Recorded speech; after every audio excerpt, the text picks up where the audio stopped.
Caribbean സമുദ്രത്തിൽ US. സേന Venezuelan എണ്ണയുമായി ബുധനാഴ്ച ഒരു ഓയിൽ ടാങ്കർ പിടിച്ചെടുത്തതോടെ തെക്കേ അമേരിക്കയിൽ ദശാബ്ദങ്ങൾ നീണ്ടുനിന്ന ഇടവേളയ്ക്ക് ശേഷം അമേരിക്കൻ സാമ്രാജ്യത്വം യുദ്ധസമാനമായ അന്തരീക്ഷം സൃഷ്ടിച്ചിരിക്കുകയാണ്. മയക്കുമരുന്ന് ഭീകരതയ്ക്കെതിരായ പോരാട്ടത്തിന്റെ പേരിൽ വെനസ്വേലയിൽ ഭരണമാറ്റം അടിച്ചേൽപ്പിക്കുക എന്ന ലക്ഷ്യത്തോടെ ഏതാനും നാളുകളായി ട്രംപ് ഭരണകൂടം വെനസ്വേലയ്ക്കും പ്രസിഡന്റ് നിക്കോളസ് മഡുറോയ്ക്കും എതിരെ ആരംഭിച്ച യുദ്ധത്തെ പുതിയൊരു തലത്തിലേക്ക് ഉയർത്തിയിരിക്കുകയാണ് ട്രംപ് ഭരണകൂടത്തിന്റെ നടപടി. ട്രംപിന്റെ റിപ്പബ്ലിക്കൻ പാർട്ടിയിലേതടക്കം യു.എസ്. രാഷ്ട്രീയത്തിലെ ഗണ്യമായ ഒരു വിഭാഗത്തിന്റെ എതിർപ്പുകളെ അവഗണിച്ചുകൊണ്ട് വെനസ്വേലൻ എണ്ണ നീക്കത്തിൽ ഏർപ്പെട്ടിട്ടുള്ള മറ്റൊരു 4 ടാങ്കറുകളെ കൂടി ട്രംപ് ഭരണകൂടം കരിമ്പട്ടികയിൽ ഉൾപ്പെടുത്തിയതായി പ്രഖ്യാപനം പുറത്തു വന്നിട്ടുണ്ട്. വെനസ്വേലൻ ഭൂപ്രദേശ ലക്ഷ്യങ്ങൾക്കു നേരെയും ആക്രമണം നടത്തുമെന്ന ഭീഷണിയും യു.എസ്. ഭരണകൂടം ഇതിനകം ഉയർത്തിയിട്ടുണ്ട്. പ്രസിഡന്റ് മഡുറോയ്ക്കെതിരെ ഭീഷണിയും സമ്മർദ്ദവും വളർത്തിയ അദ്ദേഹത്തെ രാജ്യത്തു നിന്നും പലായനം ചെയ്യാൻ നിർബന്ധിതനാക്കുക എന്നതാണ് ഇപ്പോൾ യു.എസ്. ലക്ഷ്യം വയ്ക്കുന്നതെന്നാണ് നിരീക്ഷകർ വിലയിരുത്തുന്നത്.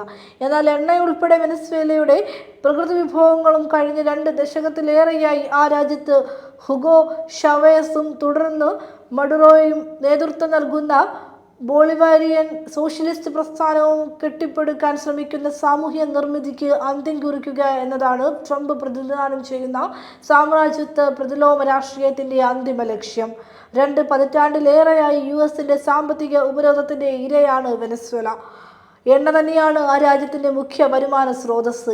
എണ്ണ മുമ്പെന്നത്തേക്കാളും ലോകരാഷ്ട്രീയ ഗതിവിധികളെ നിർണായകമായി സ്വാധീനിക്കുകയും നിയന്ത്രിക്കുകയും ചെയ്യുന്ന സുപ്രധാന ഘടകമായി മാറിയിരിക്കുന്നുവെന്ന സമകാലിക രാഷ്ട്രീയ സംഭവ വികാസങ്ങൾ വ്യക്തമാക്കുന്നുണ്ട്.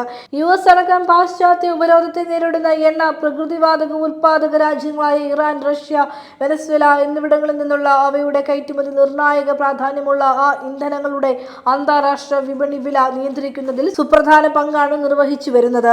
എണ്ണ ഇറക്കുമതിയെ ആശ്രയിക്കുന്ന ഇന്ത്യയടക്കം പ്രമുഖ സമ്പദ്ഘടനകളാണ് പാശ്ചാത്യ ഉപരോധത്തിന്റെ യഥാർത്ഥ ഇരകളായി മാറുന്നത്. ഇന്ത്യയിൽ നിന്നുള്ള ഇറക്കുമതിക്ക് 50% പിഴത്തീരുവ ഏർപ്പെടുത്തിയ യു.എസ്. നടപടിയുടെ ഏക കാരണം അന്താരാഷ്ട്ര വിപണി വിലയേക്കാൾ കുറഞ്ഞ വിലയ്ക്ക് ലഭ്യമായ റഷ്യയുടെ എണ്ണ ഇറക്കുമതി ചെയ്യുന്നു എന്നതു മാത്രമാണ്. യു.എസ്. സമ്മർദ്ദത്തിന് വഴങ്ങി വെനസ്വേലയിൽ നിന്നും ഇറാനിൽ നിന്നുമുള്ള എണ്ണ ഇറക്കുമതി ഗണ്യമായി വെട്ടിക്കുറയ്ക്കാനും ക്രമേണ അവസാനിപ്പിക്കാനും ഇന്ത്യ നിർബന്ധിതമായി. പുതിയ ഇന്ത്യ-യു.എസ്. വ്യാപാര കരാർ റഷ്യൻ എണ്ണയുടെ ഇറക്കുമതിയെ എങ്ങനെ കൂടുതൽ പ്രതികൂലമായി ബാധിക്കുമെന്ന് കാത്തിരുന്നു കാണേണ്ടതുണ്ട്.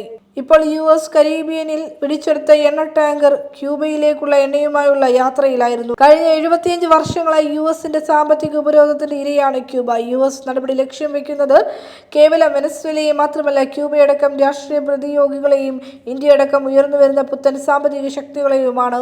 വെനസ്വേലൻ എണ്ണയുടെ ഏറ്റവും വലിയ ഗുണഭോക്താവ് ലോകത്തെ ഏറ്റവും വലിയ എണ്ണ ഇറക്കുമതി രാഷ്ട്രമായ ചൈനയാണ്. ലോക വ്യാപാര സാമ്പത്തിക മത്സരത്തിലെ ഏറ്റവും വലിയ പ്രതിയോഗികളാണ് യു.എസും ചൈനയും.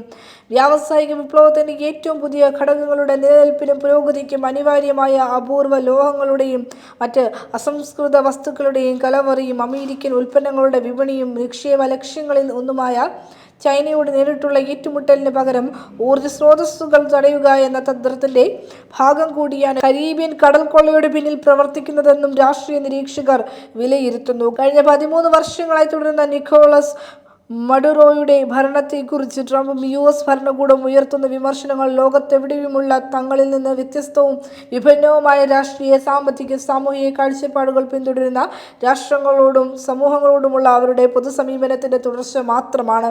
ഒരു ജനതയെ ആര് ഭരിക്കണമെന്നും എങ്ങനെ ഭരിക്കണമെന്നും നിർണ്ണയിക്കാനുള്ള സമ്പൂർണ്ണ അവകാശവും അധികാരവും ആ ജനതയുടേത് മാത്രമാണ്. തങ്ങളുടെ മാതൃക മറ്റെല്ലാവരും പിന്തുടരണമെന്ന് ആഗ്രഹിക്കാനും ആ ആശയങ്ങൾ പ്രചരിപ്പിക്കാനും ഓരോ രാഷ്ട്രങ്ങൾക്കും അവകാശമുണ്ട്. എന്നാൽ അത് മറ്റുള്ളവരുടെ മേൽ അടിച്ചേൽപ്പിക്കാൻ ശ്രമിക്കുന്നത് അവരുടെ ആഭ്യന്തര ജീവിതത്തിലുള്ള കടന്നുകയറ്റമാണ്.